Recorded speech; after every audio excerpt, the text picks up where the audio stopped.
আজ আজকে একটা বিশেষ কারণে আমরা এখানে ভিডিওটা করছি। আমরা সকলে মহালয়া উপলক্ষে আজকে এখানে এই গঙ্গার তটে আমরা তর্পণ করলাম। এটা তো সাধারণ ব্যাপার, কিন্তু একটু বিশেষ কিছু বলার আছে, সেই জন্য বিশেষ করে আপনাদের সামনে আসা। সেটা হচ্ছে আমাদের যে কলকাতার যে অভয়া বা তিলোত্তমা যাই বলেন না কেন, তো সকলে অনেকে অনেক রকমভাবে প্রতিবাদ করেছে। তো এইবার বিষয়টা হচ্ছে এরকম যে আমাকে অনেকেই বলেছিল কিছু বলার জন্য বা করার জন্য, অনেকেই বলেছে, আমি এতদিন পর্যন্ত কোনো কিছুই বলিনি।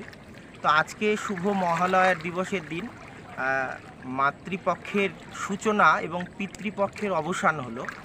তো আজকের দিনে আমরা এখানে আমাদের হরিনাম প্রচার সংঘ আশ্রমের ভক্তদের সকলের পক্ষ থেকে এখানে আমরা তর্পণ করলাম এবং তৎসহিত আমাদের যে অভয়া বা তিলোত্তমা যাই বলেন না কেন, ওর উদ্দেশ্য আমরা তর্পণ করেছি এবং ভগবানের কাছে প্রার্থনা করলাম, দেবী মায়ের কাছে প্রার্থনা করলাম এই যে ও যেন ন্যায় বিচার পাক এবং ওর বিধেয় আত্মার শান্তি কল্যাণার্থে আমরা এখানে তর্পণ করলাম।